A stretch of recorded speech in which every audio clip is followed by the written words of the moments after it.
Yes, all students, a very very good morning and a wholeheartedly welcome you all for enlighten educators. And ಇವತ್ತು ಒಂದು ತುಂಬ important ಅಪ್ಡೇಟ್ನೊಂದಿಗೆ ಬಂದಿದ್ದೀನಿ.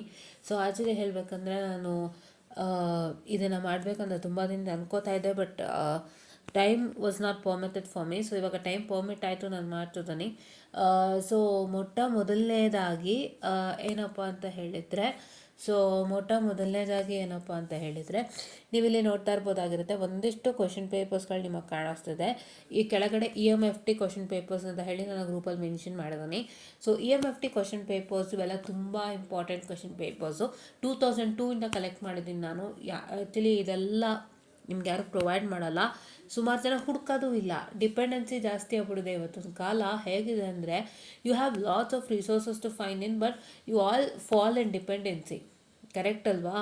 ಹೇಗೆ ತಲೆಗೆ ಹೋಗ್ಬಿಟ್ಟಿರುತ್ತೆ ಅಂದರೆ, ಯಾರೋ ಒಬ್ಬರು ನಿಮಗೆ ಸ್ಪೂನ್ ಫೀಡಿಂಗ್ ಮಾಡಿ ಇಂಪಾರ್ಟೆಂಟ್ ಕ್ವಶನ್ಸ್ ಮಾಡ್ತಿರ್ತಾರೆ ಅಂದಾಗ, so you all like next time ಅವರೇ ಕೊಡ್ತಾರೆ ಬಿಡು, ದಟ್ಸ್ ಇಟ್. ಬಿಕಾಸ್ ಆ ಥರ ಪರಿಸ್ಥಿತಿ ಆಗೋಗಿರುತ್ತೆ. And main thing, college is also supporting for that. Because ನೀವು ಕಾಲೇಜಲ್ಲಿ ಕೆಲಸ ಮಾಡ್ತಾ ಅವ್ರು ವರ್ಕ್ ಮಾಡ್ತಾ, ಅವ್ರಿಗೆ ಅಸೆಸ್ಮೆಂಟ್ ಕೊಡ್ತಾ, ಆ್ಯಂಡ್ ದಿನ ಅವ್ರದ್ದೇ ವರ್ಕ್ ಮಾಡ್ತಾ that leads you not to even go and search for something. Correct ಅಲ್ವಾ? ಸೊ ಆ ರೀತಿಯಾಗೂ ಆಗ್ಬಿಡುತ್ತೆ. ಸೊ ನಿಮ್ಮ ಎನ್ವಿರಾನ್ಮೆಂಟ್ಗಳು ಹಂಗೆ ಮಾಡಿರುತ್ತೆ, but that's not a problem. But ಎಲ್ಲರಿಗೂ ನಾನು ಹೇಳೋದು ಒಂದೇ, ಅಟ್ಲೀಸ್ಟ್ ಮಿನಿಮಮ್ ಟೈಮಲ್ಲಿ ನಿಮಗೆ ಯಾರಾದರೂ ಹೆಲ್ಪ್ ಮಾಡೋಕ್ಕೆ ಸಿಗ್ತಿಲ್ಲ, ಅನ್ನೋ ಇಶ್ಯೂಸ್ ಆಯಿತು ಅಂದರೆ, at least at that point of time please be really capable to search for things, ಆಯಿತಾ? ಸೊ ಯಾವತ್ತೂ ಡಿಪೆಂಡೆನ್ಸಿ ಇಟ್ಕೋಬೇಡಿ. ಸ್ವಲ್ಪ ನೀವು ಹುಡುಕಿ ನೀವು ಮಾಡೋ ಥರ ಆದಾಗ ಏನಾಗುತ್ತೆ ಅಂತಂದರೆ, that's really helpful for you at the point of time in you really stuck. ಯಾರೂ ಹೆಲ್ಪ್ ಮಾಡೋಕ್ಕೆ ಸಿಗ್ತಾಯಿಲ್ಲ, ಏನೂ ನಂಗೆ ರಿಸೋರ್ಸಸ್ ಸಿಗ್ತಿಲ್ಲ, ತುಂಬ ಕಷ್ಟ ಆಗ್ತಿದೆ ಅಂದಾಗ ನೀವು ಒಂಚೂರು ಪ್ರಯತ್ನ ಮಾಡಿದಾಗ ಒಳ್ಳೇದಾಗುತ್ತೆ. ಇದೊಂದು ಸಣ್ಣ ರಿಕ್ವೆಸ್ಟ್ ಅಷ್ಟೇ, ಇನ್ನೇನಿಲ್ಲ. ಯಾಕೆ ಅಂತ ಹೇಳಿದ್ರೆ, ನಾವು ಹೆಲ್ಪ್ ಮಾಡೋಣ ಖಂಡಿತ, ಬಟ್ ನಮಗೂ ಎಲ್ಲೋ ಡಿಫಿಕಲ್ಟ್ ಸಿಚುಯೇಷನ್, ನಾವು ಎಲ್ಲೋ ಬೇರೆ ಕಡೆ ವರ್ಕಲ್ಲಿ ಇರ್ತೀವಿ, ಏನೋ ಮಾಡ್ತಿರ್ತೀವಿ ಅಂದಾಗ, ಸೊ ನಾವು ಒಂದು ರೀತಿಯಾಗಿ ಏನೋ ಹೆಲ್ಪ್ ಮಾಡ್ಲಿಕ್ಕೆ ಆಗ್ತಾ ಇಲ್ಲ ಒಂದು ಪಾಯಿಂಟ್ ಆಫ್ ಟೈಮಲ್ಲಿ ಇಂದಾಗ, ನೀವು ಕೂಡ ಎಲ್ಲೆಲ್ಲಿ ಏನೇನಿದೆ ಅಂತ ಹುಡುಕೋಷ್ಟು ಕೇಪಬಿಲಿಟಿ ಮತ್ತು ಶಕ್ತಿ ಇರಬೇಕು ಅನ್ನೋದೊಂದು ಸಣ್ಣ ಮನವರಿಕೆ ಮಾಡ್ಕೊಡ್ತಾ ಇದ್ದೀನಿ ಅಷ್ಟೇ, ಬೇರೆ ಏನೂ ಇಲ್ಲ. ಆ್ಯಂಡ್ ಈಗ ಬನ್ನಿ ನೋಡೋಣ. ಸೊ ಇಲ್ಲೆಲ್ಲ ನಿಮಗೆ ಕಾಣಿಸ್ತಿದೆಯಾ? ಪ್ರತಿಯೊಂದು ಕೂಡ ನಿಮಗೆ EMFT ಕ್ವಶನ್ ಪೇಪರ್ಸೇ. ನೋಡಿ, ಇಲ್ಲಿ ಡೌನ್ಲೋಡ್ ಮಾಡಿ ತೋರಿಸ್ಕೊಡ್ತೀನಿ. ಓಪನ್ ಮಾಡೋಣ.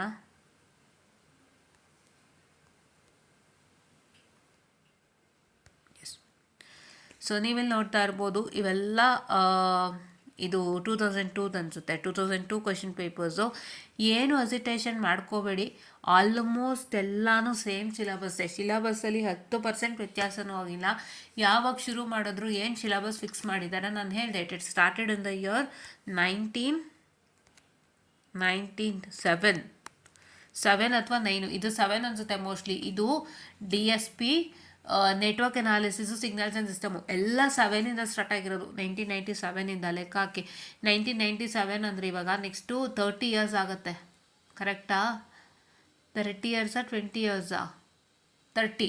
ಎಸ್ 30 ಇಯರ್ಸ್ ಆಗುತ್ತೆ ನೆಕ್ಸ್ಟ್ ಇಯರಿಗೆ ಕರೆಕ್ಟಾಗಿ. ಹೌದಾ? ಈಗ 29 ಇಯರ್ಸ್ ರನ್ನಿಂಗ್ ಇದು, ಹೌದಲ್ವಾ? ಸೊ ಅವಾಗಿಂದ ಏನು ಸಿಲಬಸ್ನ ಫಿಕ್ಸ್ ಬಂದಿದ್ದಾರೆ, the same syllabus is kept, but the subject names are changing drastically ಅಷ್ಟೇ. ಸಬ್ಜೆಕ್ಟ್ ಹೆಸರು ಚೇಂಜ್ ಆಗುತ್ತೆ. ಫೀಲ್ಡ್ ಥಿಯರಿ ಅಂತ ಕೊಟ್ಟ, ಆಮೇಲೆ ಎಲೆಕ್ಟ್ರೋಮ್ಯಾಗ್ನೆಟಿಕ್ ಫೀಲ್ಡ್ ಥಿಯರಿ ಅಂತ ಕೊಟ್ಟ, ಇಂಜಿನಿಯರಿಂಗ್ ಎಲೆಕ್ಟ್ರೋಮ್ಯಾಗ್ನೆಟಿಕ್ಸ್ ಅಂತ ಕೊಟ್ಟಿದ್ದಾರೆ, ಎಲೆಕ್ಟ್ರೋಮ್ಯಾಗ್ನೆಟಿಕ್ ಥಿಯರಿ ಅಂತ ಕೊಟ್ಟಿದ್ದಾರೆ. ನೇಮ್ಸ್ ಅಷ್ಟೇ ಚೇಂಜ್ ಮಾಡೋದು, ಏನಿಲ್ಲ. 4 ನೇಮು ಒಂದೇ. ದೇವನೊಬ್ಬ ನಾಮ ಹಲವು ಅಂತಾರಲ್ಲ, ಸೊ ಅದೇ ಥರ ಇದೂ. Okay, S. ಆ್ಯಂಡ್ ಅದೇ ಥರ ನಾವೆಲ್ಲದಕ್ಕೂ ಕ್ವಶನ್ ಪೇಪರ್ಸ್ನ ಕೊಟ್ಟಿದ್ದೀವಿ. 2002 4 4 ಇಲ್ಲ, 2002, 6, 10, 14, 15 ಸ್ಕೀಮ್ದು, ಮತ್ತು 17ದು, ಮತ್ತು 20, 17, 18, 21 ಇಷ್ಟೇ ಕೊಟ್ಟಿರೋದು. 22ದು ನೀವು ಇದರಲ್ಲಿ ತೊಗೊಳ್ಳಿ, VTU ಸಿಂಕಲ್ಲಿ ತೊಗೊಂಡ್ಬಿಡಿ. 21 ತೊಗೋಬೋದು, 18 ತೊಗೋಬೋದು VTU ಸಿಂಕ್ನಲ್ಲಿ ವಿತ್ ಸ್ಕೀಮ್ ಆಫ್ ವ್ಯಾಲ್ಯೂಯೇಷನ್ ಸಿಗುತ್ತೆ. ಸೊ ಇದು ಎಲ್ಲನೂ ನಾನು ಶೇರ್ ಮಾಡಿದ್ದೀನಿ.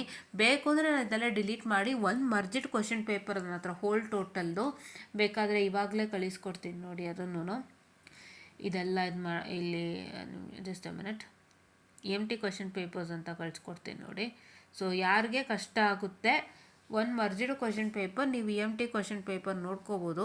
ಸೊ ವೇಟ್ ಅ ಮಿನಿಟ್, ಎದ್ದು ಹೋಗ್ತಿದೆ. ಓಕೆ ನೋಡಿ ಬಂತಲ್ವಾ. ಸೊ ಇದೆ. ಸೊ ಇದರಲ್ಲಿ ಎಲ್ಲ ಆಲ್ರೌಂಡರ್ ಇದೆ. ನಿಮಗೆ ಇದಿಷ್ಟು ನೋಡೋದಕ್ಕಾಗ್ತಿಲ್ಲ, ನಾವು ಒಂದೊಂದೇ ತೆಗೆದು ನೋಡಬೇಕು ಅನ್ನೋರು ಯು ಕ್ಯಾನ್ ಸಿ ದಿಸ್. ಬೇಕಾದ್ರೆ ನಾನು ತೆಗೆದುಬಿಡ್ತೀನಿ, ತುಂಬ ಕಷ್ಟ ಆದರೆ ಬೇಡ. ಓಕೆ, ಸೊ EMT ಕ್ವಶನ್ ಪೇಪರ್ಸಲ್ಲಿ ನೋಡ್ಬೋದು. ಸೊ ಎಲ್ಲ ಕ್ವಶನ್ ಪೇಪರ್ಸು ಒಂದು ಸೆಟ್ಟಲ್ಲಿದೆ, 103 ಪೇಜಸ್ಸು. ಸೊ ನೋಡ್ಕೋಬೋದಾಗಿರುತ್ತೆ. ಓಕೆನಾ.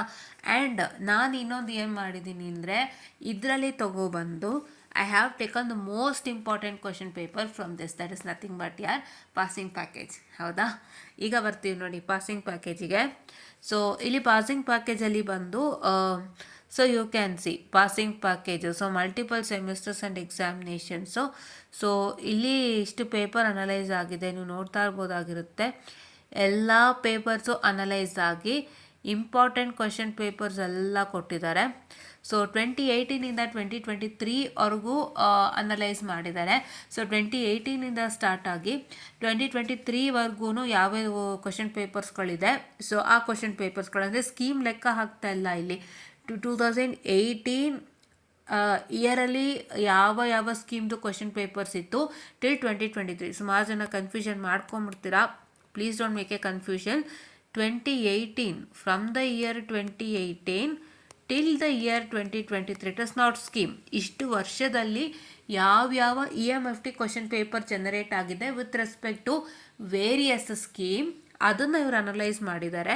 ಸೊ ಹಳೇದು ಯಾವುದು ಅನಲೈಸ್ ಮಾಡಿಲ್ಲ, ನೀವು ಬೇಕು ಅಂದರೆ ನೋಡ್ಕೋಬೋದು. 2009 8 ಎಲ್ಲ. ಸೊ ರೀಸೆಂಟ್ ಕ್ವಶನ್ಸು ಹೋಲಿಕೆ ಆಗುತ್ತಲ್ವಾ ಕ್ವಶನ್ ಪೇಪರ್ಸ್, ಅದನ್ನು ತೊಗೊಂಡು ಮಾಡಿದ್ದಾರೆ. ಹೌದಾ, ಸ್ಕೀಮ್ಗಳೆಲ್ಲಿ ಕಾಣಿಸ್ತಿದೆಯಲ್ಲ, ಈ ಎರಡು ಸ್ಕೀಮಲ್ಲಿ ಮಾಡ್ಕೊಂಡು ಬಂದಿದ್ದಾರೆ. ಸೊ ನೀವು ಇಲ್ಲಿ ನೋಡ್ತಾ ಇರ್ಬೋದಾಗಿರುತ್ತೆ, ಇಲ್ಲಿ ತುಂಬ ರಿಪೀಟೆಡ್ ಇಂಪಾರ್ಟೆಂಟ್ ಕ್ವಶನ್ಸನ್ನು ಕೊಟ್ಟಿದ್ದಾರೆ. ಸೊ ಇಲ್ಲಿ ನೀವೇನು ಮಾಡ್ಬೋದು ಅಂದರೆ, ಈ ಬ್ಲಾಕ್ ಡಾಟ್ಗಳಲ್ಲಿ ಕಾಣುತ್ತಲ್ಲ, ಇದನ್ನೆಲ್ಲ P1 P2 P3 ಅಂತ ನೀವೇ ಮೆನ್ಷನ್ ಮಾಡ್ಕೊಳ್ಳಿ. ಅದನ್ನೇನು ಅವ್ರು ಕೊಟ್ಟಿಲ್ಲ. ಇಲ್ಲಿ 10 to the power of some value ಇದೆ. ಸೊ ಇದು ನೀವೇನು ಮಾಡ್ಬೋದು ಅಂದರೆ, ಕ್ವಶನ್ ಪೇಪರ್ಸ್ ಓಪನ್ ಮಾಡಿದಾಗ ಈ ಕ್ವಶನ್ ಸಿಕ್ಕಿದ್ರೆ ಇಲ್ಲಿ ಬ್ಲಾಕ್ ಡಾಟ್ಸ್ ಏನು ನಾವು ಕಟ್ಕೊಳ್ಳಿ. ನಾನು ಇಲ್ಲಿ ಹೇಳ್ಬಿಡ್ತೀನಿ, ಇದು Q1 Q2 ಇವೆಲ್ಲ Q1 Q2ಗಳು. ಇದು 10 to the power of something ಬರುತ್ತೆ, ಇದು ಏನು ಅಂತ ಚೆಕ್ ಮಾಡ್ಕೊಳ್ಳಿ. ಇದು ಅಷ್ಟೇ P1 P2 ಆಯಿತಾ. ಆ್ಯಂಡ್ ಇಲ್ಲಿ ಓಕೆ ಇನ್ನೆಲ್ಲೂ ಇಲ್ಲ, ಇಲ್ಲಿದೆ ನೋಡಿ, ಇಲ್ಲೊಂದು ಪ್ರಾಬ್ಲಮ್ ಇದೆ. ಸೊ ಇಲ್ಲಿ ಏನಿದೆ ನೋಡ್ಕೊಳ್ಳಿ, ಈ ಬ್ಲ್ಯಾಕ್ ಡಾಟ್ಸ್ ಏನೇನು ಅಂತ ಅಂದ್ಬಿಟ್ಟು 10 to the power of something ಬರುತ್ತೆ, ಇದು ಚೆಕ್ ಮಾಡ್ಕೊಳ್ಳಿ. ಆ್ಯಂಡ್ ಇಲ್ಲೂ ಕೂಡ ಎಲ್ಲೆಲ್ಲಿದೆ 10 to the power of something check ಮಾಡ್ಕೊಳ್ಳಿ. ಸೊ ಇದಿಷ್ಟು ಇಂಪಾರ್ಟೆಂಟ್ ಕ್ವಶನ್ಸ್ಗಳು ನೀಟಾಗಿ ನೀವು ಗಮನ ಇಟ್ಟು ನೋಡ್ಬೋದಾಗಿರುತ್ತೆ. ನಾನಿಲ್ಲಿ ನಿಮಗೆ ನೀಟಾಗಿ ತೋರಿಸ್ಕೊಡ್ತೀನಿ ನೋಡಿ ಮತ್ತೊಮ್ಮೆ.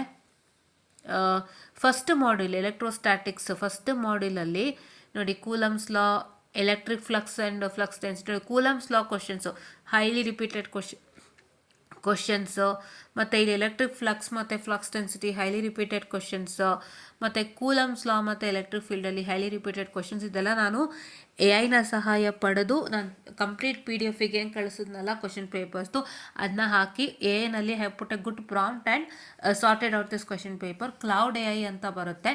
ಕ್ಲೌಡ್ AI ತುಂಬ ಚೆನ್ನಾಗಿ ಎಲ್ಲನೂ ನೀಟಾಗಿ ಮಾಡಿಕೊಡುತ್ತೆ. So that made all this. Okay. And ಇಲ್ಲಿ ಕೋಆರ್ಡಿನೇಟ್ ಸಿಸ್ಟಮ್ ಮತ್ತು ವೆಕ್ಟರ್ ಅನಾಲಿಸಿಸ್ ಕ್ವಶನ್ಸು, ಮತ್ತು ಇಲ್ಲಿ ನೋಡಿ ಸಪ್ರೇಟಾಗಿ ನೀಟಾಗಿ ಟಾಪಿಕ್ ವೈಸ್ ಇಂಪಾರ್ಟೆಂಟ್ ಕ್ವಶನ್ಸನ್ನು ಕೊಟ್ಟಿದೆ. ಸೊ ಹೈಲಿ ರಿಪೀಟೆಡ್ ಕ್ವಶನ್ಸನ್ನು ಕೊಟ್ಟಿದೆ. ಸೊ ಹೈಲಿ ರಿಪೀಟೆಡ್ ಕ್ವಶನ್ಸ್ ಅಂತ ಯಾವ ಕಾರಣಕ್ಕೂ ಮಿಸ್ ಆಗಲ್ಲ, ಅವಿದ್ದೇ ಇರುತ್ತೆ. ಅದ್ರ ಜೊತೆಗೆ ಏನಾದ್ರು ಪ್ರಾಬ್ಲಮ್ಸಲ್ಲಿ ಸಣ್ಣ ಪುಟ್ಟ ಚೇಂಜಸ್ ಆಗ್ಬೋದು. ಡಿರೈವೇಷನ್ಸಲ್ಲಂತೂ ಹೈಲಿ ರಿಪೀಟೆಡ್ ಹಾಗೆ ಇರುತ್ತೆ. ಹೌದಾ. ಸೊ ಇದೆಲ್ಲ ನೋಡಿ work energy and electric potential, ಮತ್ತು ಕಂಟಿನ್ಯೂಟಿ ಇಕ್ವೇಷನ್ನು, ಮತ್ತು ಲಾಪ್ಲಾಸ್ ಆ್ಯಂಡ್ ಪಾಯ್ಸನ್ಸು ಎಲ್ಲ ಇದೆ. ಸೊ ನೀವೇನು ಮಾಡಬೇಕು, ನಮ್ಮ ಚಾನಲ್ನ ಬೇಗ ಜಾಯ್ನ್ ಆಗಿ ನಮ್ಮ ಯೂಟ್ಯೂಬ್ ಚಾನಲ್ನ ಸಬ್ಸ್ಕ್ರೈಬ್ ಮಾಡ್ಕೊಳ್ಳಿ. ಯೂಟ್ಯೂಬ್ ಚಾನಲ್ ಸಬ್ಸ್ಕ್ರೈಬ್ ಆಗ್ತೀರಾ and you will get added to our channel enlighten educators. ಆಯಿತಾ. ನಾನು ಈಸಿಯಾಗಿ ಹೇಳಿದ್ದೀನಿ, ಸರ್ಚ್ ಮಾಡಿಬಿಟ್ಟು ನಮ್ಮ ಎನ್ಲೈಟನ್ ಎಡ್ಯುಕೇಟರ್ಸ್ ಅಂತ ಟೆಲಿಗ್ರಾಮಲ್ಲಿ ಇನ್ಸ್ಟಾಲ್ ಮಾಡ್ಕೊಳ್ಳಿ. ಮೇಲೆ ಸರ್ಚ್ ಬಟನ್ ಕಾಣುತ್ತೆ, ಲಾಸ್ಟ್ ವೀಡಿಯೋಲು ತೋರಿಸಿದ್ದೀನಿ. ಸರ್ಚ್ ಬಟನಲ್ಲಿ ಎನ್ಲೈಟನ್ ಎಡ್ಯುಕೇಟರ್ಸ್ ಅಂತ ಟೈಪ್ ಮಾಡಿದ್ರೆ ಖಂಡಿತ ನಿಮಗೆ ಸಿಗುತ್ತೆ ನೋಡಿ. ಇಷ್ಟೆಲ್ಲ ಇದೆ, ಎಷ್ಟು ನೀಟಾಗಿ ಕೊಟ್ಟಿದೆ ಕ್ವಶನ್ಸು ನಾವು ಹೈಲಿ ರಿಪೀಟೆಡ್ನ ತುಂಬ ಜಾಸ್ತಿ ತೊಗೊಂಡು ಅದನ್ನು ಇದು ಮಾಡ್ತಾ ಇದ್ದೀವಿ. ಯಾಕೆಂದರೆ ಹೈಲಿ ರಿಪೀಟೆಡ್ ನಿಮಗೆ ರಿಪೀಟ್ ಆದಾಗ it will help you lot ಅಂತ. ಸೊ ನಿಮಗೆ ಸ್ಟಿಲ್ ಮೋರ್ ಬೇಕು ಅಂದರೆ you can practise the whole question papers. EMFT question ಪೇಪರ್ಸ್ನ ಪ್ರಾಕ್ಟೀಸ್ ಮಾಡ್ಬೋದು. ನಾವೇನು ಫುಲ್ ಸೆಟ್ ಕಳಿಸಿದ್ದೀವಿ ಅದನ್ನು. ಆ್ಯಂಡ್ ಮೇನ್ ಥಿಂಗ್ ನೋಡಿ, ಎಲ್ಲ ಸಪ್ರೇಟ್ ಟಾಪಿಕ್ಸಲ್ಲೇ ಕೊಟ್ಟಿದ್ದಾರೆ. So this is really good. ಇದನ್ನ ಫಾಲೋ ಅಪ್ ಮಾಡಿ. ಇದನ್ನು ಫಾಲೋ ಅಪ್ ಮಾಡೋದ್ರಿಂದ ನಿಮಗೇನು ಅಂದರೆ ಅಟ್ಲೀಸ್ಟ್ ನಿಮಗೆ 100% ಪಾಸ್ ಆಗ್ತೀರಾ, ಅದು ಗ್ಯಾರಂಟೀಡ್. 100% ಪಾಸ್ ಆಗ್ತೀರಾ, ಅದು ಗ್ಯಾರಂಟೀಡ್. ಇದನ್ನು ನಾನು ನೀಟಾಗಿ ಮಾಡಿಕೊಟ್ಟಿದ್ದೀನಿ. ಬಿಕಾಸ್ AI ಅಂದರೆ ತುಂಬ ನೀಟಾಗಿ ಶಾರ್ಪಾಗಿ ಚೆಕ್ ಮಾಡಿಕೊಡತ್ತೆ. So this is 100% passing package ಅಂತ. ಸೊ ನಿಮಗೆ ಅಟ್ಲೀಸ್ಟ್ 60 to 70 ಮಾರ್ಕ್ಸ್ ಆದರೆ ಇದರಿಂದ ಬರಲೇಬೇಕು ವಿತೌಟ್ ಎನಿ ಚಾನ್ಸ್. ನಾವು ಪಾಸಿಂಗ್ ಪ್ಯಾಕೇಜಿಂದ ಯಾವ ಕಾರಣಕ್ಕೂ 100 ಹೇಳೋಕ್ಕೆ ಆಗಲ್ಲ. ಯಾಕೆಂದರೆ VTU ನನಗೆ ನಿಜವಾಗ್ಲೂ ತಲೆ ಕೆಟ್ಟರೆ VTU ನಾನು ಏನು ಬೇಕಾದ್ರೂ ಮಾಡ್ಬೋದು. ಯಾವ ಥರ ಕ್ವಶನ್ಸ್ ಬೇಕಾದ್ರೂ ಕೊಡ್ಬೋದು. ಡಿಫಿಕಲ್ಟ್ ಕೊಡ್ಬೋದು, ಈಸಿ ಕೊಡ್ಬೋದು. ಸತಿ ಕ್ವಶನ್ ಪೇಪರ್ ನೋಡಿದಾಗ ಟೀಚರ್ಸೇ ಗಾಬರಿ ಆಗಿಬಿಡ್ಬೇಕು, ನಾವು ಮಾಡೋಕ್ಕಿಂತ ಬೇರೆ ಬಂದಿದೆಯಲ್ಲ ಅಂತ ಹಾಗೂ ಕೊಡ್ಬೋದು. ಸುಮಾರು ಸಲ ಹಂಗಾಗಿದೆ, ನಾವೇ ನೋಡಿದ್ದೀವಿ. ಸೊ ಆದರೂ ಕೂಡ ಅದೆಲ್ಲದ್ರ ಮಧ್ಯೆ ಅಡ್ಮಿಸ್ಟ್ ಆಲ್ ದಿಸ್ ಥಿಂಗ್ಸ್, ಈ ಒಂದು ಪಾಸಿಂಗ್ ಪ್ಯಾಕೇಜಿನ 60 to 70 marks really guaranteed. I promise nothing else. I promise. ಮಾಡೋಣ. ಸೊ ಇದನ್ನು ಓದ್ತೀರಾ ಅಲ್ವಾ? ಖಂಡಿತ ಓದಿ. ಇದರ ಜೊತೆಗೆ ನನ್ನ ಸಜೆಷನ್ ಏನು ಅಂತಂದರೆ, ಇದರ ಜೊತೆಗೆ ಈ ಕ್ವಶನ್ ಪೇಪರ್ನಲ್ಲಿ this is your EMFT question paper. ಇದರಲ್ಲಿ ಸೆಲೆಕ್ಟ್ ಮಾಡ್ಯೂಲ್ 1, ಮಾಡ್ಯೂಲ್ 2, ಮಾಡ್ಯೂಲ್ 3ನಲ್ಲಿ ನಾನೇನು ಹೇಳಿದ್ದೀನಿ, ನೀವು PUCಯಲ್ಲಿ ಓದಿರ್ತಕ್ಕಂಥ ಟಾಪಿಕ್ಸ್, ನಾನು ಇದಕ್ಕೆ ತುಂಬ ಚೆನ್ನಾಗಿ ಹೇಳ್ಕೊಟ್ಟೆ. ನಾನೊಂದು 2-3 ಸಲ ವೀಡಿಯೋ ಮಾಡಿದ್ದೀನಿ, ತುಂಬ ಸಲ ಮಾಡಿದ್ದೀನಿ. ಲಾಸ್ಟ್ ಇಯರು ನಾನು ಮೇ ತಿಂಗಳಲ್ಲೂ ವೀಡಿಯೋ ಮಾಡಿದ್ದೆ. ಐ ರಿಮೆಂಬರ್ ಲಾಸ್ಟ್ ಇಯರ್ ಮೇನಲ್ಲೂ ವೀಡಿಯೋ ಮಾಡಿದ್ದೀನಿ. ಏನಂತ ಹೇಳಿದ್ದೆ ಲಾಸ್ಟ್ ಇಯರ್ ಮೇನಲ್ಲಿ ವೀಡಿಯೋ ಮಾಡ್ತಾ, ಇದು PUC ಕನೆಕ್ಟೆಡ್ಡು. ನೀವು PUCನಲ್ಲಿ ಓದಿರ್ತಕ್ಕಂಥ Biot Savart's law, Ampere circuital law, that is moving charges and magnetism. You have studied ಅಲ್ವಾ? ಸೊ ಮೂವಿಂಗ್ ಚಾರ್ಜಸ್ ಆ್ಯಂಡ್ ಮ್ಯಾಗ್ನೆಟಿಸಮಲ್ಲಿ ನೀವು ಸ್ಟಡಿ ಮಾಡಿರ್ತೀರಾ. ಸೊ ಅದು ನಿಮಗೆ ಸಾರಿ ಫಾರ್ ದ ಡಿಸ್ಟ್ರಾಕ್ಷನ್. ಅದು ಮೂವಿಂಗ್ ಚಾರ್ಜಸ್ ಆ್ಯಂಡ್ ಮ್ಯಾಗ್ನೆಟಿಸಮ್ ಏನಿದೆಯಲ್ಲ, ಅದರಲ್ಲಿ ನೀವು 2 ಟಾಪಿಕ್ ಬರುತ್ತೆ, ನೀವು ಅದನ್ನು ಮಾಡ್ಕೋಬೋದು. ಆಮೇಲೆ you can easily do module 4.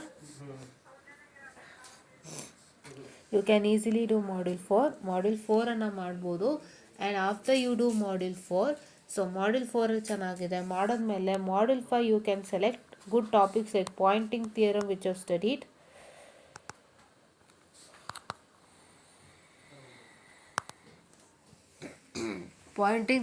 you have studied. So ಇದಿಷ್ಟನ್ನು ನೀವು ಮಾಡ್ಕೋಬೋದು. ಸೊ ನೀವು ಮಾಡ್ಕೊಂಡಿದ್ದೀರಾ ಅಂತಂದರೆ that's really good for your exams, ಆಯಿತಾ? ಇಷ್ಟೊಂದು ಸೆಲೆಕ್ಟ್ ಮಾಡಿಕೊಂಡು ಕ್ವಶನ್ ಪೇಪರ್ಲಿ ಇರ್ತಕ್ಕಂಥ ಎಲ್ಲ ಕ್ವಶನ್ಸನ್ನು ಪ್ರಾಕ್ಟೀಸ್ ಮಾಡಿ. I am telling you module 5 you can study with pointing theorem and all of the stuff. And ನಾನು ಪರ್ಮನೆಂಟಾಗಿ ಓದೋವಂಥ ಮಾಡ್ಯೂಲ್ಸ್ ಅಂದರೆ it is module 1, 2 and 4. 1, 2 and 4ನ ನೀವು ಪರ್ಮನೆಂಟಾಗಿ ಓದ್ಬೋದು. ಎಲ್ಲ ಇಡೀ ಕ್ವಶನ್ ಪೇಪರ್ನ ಸೆಲೆಕ್ಟ್ ಮಾಡಿ ಪರ್ಮನೆಂಟಾಗಿ ಓದಬೇಕಾಗಿರ್ತಕ್ಕಂಥ 3 ಮಾಡ್ಯೂಲ್ಸ್ ಅಂದರೆ ದಟ್ ಈಸ್ ಮಾಡ್ಯೂಲ್ 1, 2 and 4 ಕಂಪ್ಲೀಟಾಗಿ ಯಾವುದೂ ಬಿಡದಂತೆ ಅಷ್ಟು ಓದ್ತೀನಿ ಅಂದರೆ ಮಾಡ್ಯೂಲ್ 1, 2 and 4 ಫುಲ್ ಓದಬೇಕು, ಯಾವುದು ಬಿಡ್ದಂಗೆ. 3 and 5ನಲ್ಲಿ you can select the most important highly repeated questions that we had mentioned. Okay, but more concentration in each and every module for highly repeated questions. ಅದನ್ನು ಮಾತ್ರ ಚೆನ್ನಾಗಿ ಪ್ರಾಕ್ಟೀಸ್ ಮಾಡ್ಕೊಳ್ಳಿ. ಯಾವುದನ್ನಾದ್ರೂ ಚೆನ್ನಾಗಿ practice ಮಾಡಬೇಕು, ಬಟ್ ಹೈಲಿ ರಿಪೀಟೆಡ್ ಕ್ವಶನ್ಸ್ನ ಮಾತ್ರ ತಲೆಯಲ್ಲಿ ಇಟ್ಕೋಬೇಕು. ಅದರಲ್ಲಿ ಒಂದು ಕೂಡ ತಪ್ಪಾಗಬಾರ್ದು. Okay, in all the modules you should have more concentration for highly repeated questions. Don't forget to do that. Okay, ಅದನ್ನು ಮಾತ್ರ ಮರಿಬೇಡಿ. ನೀವು ಇಡೀ ಫಸ್ಟ್ ಮಾಡ್ಯೂಲ್ ಕಂಪ್ಲೀಟಾಗಿ ಓದಿದ್ರು, ಇಡೀ ಸೆಕೆಂಡ್ ಮಾಡ್ಯೂಲ್ ಕಂಪ್ಲೀಟಾಗಿ ಓದಿದ್ರು, ಇಡೀ 4th ಮಾಡ್ಯೂಲ್ ಕಂಪ್ಲೀಟಾಗಿ ಓದಿದ್ರು, ಮಾಡಬೇಕಾಗಿರೋ ಒಂದು ಕೆಲಸ ಏನು, you have to work according to the highly repeated questions. And highly repeated ಕ್ವಶನ್ಸ್ನ ಚೆನ್ನಾಗಿ ತಲೆಯಲ್ಲಿಟ್ಟು ಬ್ಯಾಟ್ ಮಾಡಿಕೊಂಡು ಅಥವಾ ಕಲಿತುಕೊಂಡು ಚೆನ್ನಾಗಿ ಅದನ್ನು ಪರ್ಫೆಕ್ಟ್ ಮಾಡಿಕೊಂಡು ಆನಂತರ you can see all the question papers. But don't leave any of the topic from these 1, 2 and 4. ಆಯಿತಾ? 1, 2 and 4 ಆಯಿತಾ? ಇದು ಹೇಗೆ ಅಂದರೆ ಮೋಸ್ಟ್ ಇಂಪಾರ್ಟೆಂಟ್ ಕ್ವಶನ್ಸ್ನೆಲ್ಲ ಫಸ್ಟ್ ಚೆನ್ನಾಗಿ ಪ್ರಾಕ್ಟೀಸ್ ಮಾಡಿ, ಆಮೇಲೆ ನೀವು ಕ್ವಶನ್ ಪೇಪರ್ಗೆ ಬರೋವಂಥ ಪದ್ಧತಿ. ಅಷ್ಟು ನೀವು ಮಾಡಿದ್ರೆ ಅಷ್ಟು ನೀವು ಮಾಡಿದ್ರೆ ಇದನ್ನು ಚೆನ್ನಾಗಿ ಅರಿವು ಹೊಡ್ಕೊಂಡು ಇದರಲ್ಲಿ ಏನೂ ಮಿಸ್ ಆಗಬಾರ್ದು. ಇದೇ ಬಂದರೂ ನೀವು ಸಖತ್ತಾಗಿ ಬರೀತಾ ಇರಬೇಕು. ಅದ್ರ ಜೊತೆ you can study question papers also without fail. But don't leave anything from 1 to 4. ನಾನು 3 ಮತ್ತು 5ನಲ್ಲಿ ಹೇಳಿದಂಥ ಟಾಪಿಕ್ಸ್ ನೀವು ಮಾಡ್ತೀರಾ ಅಲ್ವಾ. 3 ಮತ್ತು 5ಲಿ can even two derivations also. Derivations ಎಲ್ಲ ಚೆನ್ನಾಗಿ ಪ್ರಾಕ್ಟೀಸ್ ಮಾಡ್ಬೋದು 3 ಆ್ಯಂಡ್ 5ಲಿ. ಕರ್ಲ್ದು ಡಿರೈವೇಷನ್ ಇದೆ, ಡೈವರ್ಜೆನ್ಸ್ದು ಡಿರೈವೇಷನ್ ಇದೆ, Poisson's and Laplace theorem 3 laws of Poisson's and Laplace ಅದು ಮಾಡ್ಬೋದು. ಎಲ್ಲ ಮಾಡ್ತೀರಾ ಅಂದರೆ ಖಂಡಿತ ಒಳ್ಳೆಯದಾಗುತ್ತೆ. ಮಾಡಿ. All the best. ಸೂಪರಾಗಿ ಮಾಡ್ಬೋದು. It's nothing, you can do it, everything you can do it, and all the best ಅಂತ ಹೇಳ್ತಾ I will be winding up this session student. So ಇವಾಗಲೇ ಮಾಡ್ತಿದ್ದೀನಿ. 22nd ನಿಮ್ಮ ಎಕ್ಸಾಮ್ ಅಂತ ಗೊತ್ತಾಯಿತು. ಚೆಕ್ ಮಾಡ್ಕೊಂಡೆ ಒಂದ್ಸತಿ ವೀಡಿಯೋ ಮಾಡೋಕ್ಕೆ ಮುಂಚೆ ಸ್ಟಾರ್ಟೇ ಹೋಗ್ಬಿಡ್ತಾ ಈ ಮಕ್ಕಳಿಗೆ ಅಂತಂದು. ಇಲ್ಲ, 22nd ನಿಮ್ಮ ಏನಂತ ಹೇಳ್ತಾರೆ ಎಕ್ಸಾಮ್ ಇರೋ ಅಂಥದ್ದು. ಸೊ 22ndಗೆ ಚೆನ್ನಾಗಿ ಪ್ರಾಕ್ಟೀಸ್ ಮಾಡಿ. ನಾನು ಕೊಟ್ಟಿರ್ತಕ್ಕಂತಹ ಈ ಒಂದು ಇಂಪಾರ್ಟೆಂಟ್ ಕ್ವಶನ್ಸ್ ಏನು ಹೈ ಫ್ರೀಕ್ವೆನ್ಸಿ ಇಂಪಾರ್ಟೆಂಟ್ ಕ್ವಶನ್ಸ್ ಅಥವಾ ಪಾಸಿಂಗ್ ಪ್ಯಾಕೇಜ್ ಬೇಕು ಅಂದರೆ ನಮ್ಮ ಚಾನಲ್ನ ಸಬ್ಸ್ಕ್ರೈಬ್ ಮಾಡ್ಕೊಳ್ಳಿ. ಇನ್ ಲ್ಯಾಟಿನ್ ಎಡ್ಯುಕೇಟರ್ಸ್ ಟೆಲಿಗ್ರಾಮ್ ಚಾನಲ್ನ ಜಾಯಿನ್ ಆಗಿಬಿಡಿ. ಬೇಗ ನಿಮಗೆ ನೀಟಾಗಿ ಕಾಣಿಸ್ತಾ ಇದೆ ಅಲ್ವಾ ಟೆಲಿಗ್ರಾಮ್ ಚಾನಲು. ಹೆಂಗೆ ಸರ್ಚ್ ಮಾಡಬೇಕು, ಟೆಲಿಗ್ರಾಮ್ ಇನ್ಸ್ಟಾಲ್ ಮಾಡ್ಕೊಳ್ಳಿ. ಮೇಲೆ ಸರ್ಚ್ ಬಟನ್ ಕಾಣುತ್ತೆ. ಸೊ ಅಲ್ಲಿ ಸರ್ಚ್ ಬಟನಲ್ಲಿ ಇನ್ ಲ್ಯಾಟಿನ್ ಎಡ್ಯುಕೇಟರ್ಸ್ ಅಂತ ಸರ್ಚ್ ಮಾಡಿ, ಖಂಡಿತ ಸಿಗುತ್ತೆ. ಇಲ್ಲ ಸುಮಾರು ಜನ ಕಷ್ಟಪಡ್ತಿದ್ದೀರಾ ಅಂದರೆ ಇಲ್ಲೇ ಕೆಳಗಡೆ ನಾನು ಲಿಂಕನ್ನು ಹಾಕಿರ್ತೀನಿ, ಅಲ್ಲೂ ಕೂಡ ಜಾಯಿನ್ ಆಗ್ಬೋದು. ಬೇಗ ಜಾಯಿನ್ ಆಗಿ ದಿನಕ್ಕೊಂದೊಂದು ಸಬ್ಜೆಕ್ಟ್ಗೆ ಇಂಪಾರ್ಟೆಂಟ್ ಕೊಡ್ತಾ ಹೋಗ್ತೀನಿ. ಸೊ ಎಲ್ಲರೂ ಯೂಟಿಲೈಸ್ ಮಾಡ್ಕೊಂಡು ಚೆನ್ನಾಗಿ ಓದ್ಕೊಳ್ಳಿ ಅಂತ ಹೇಳ್ತಾ I will be winding up the session students, and thank you.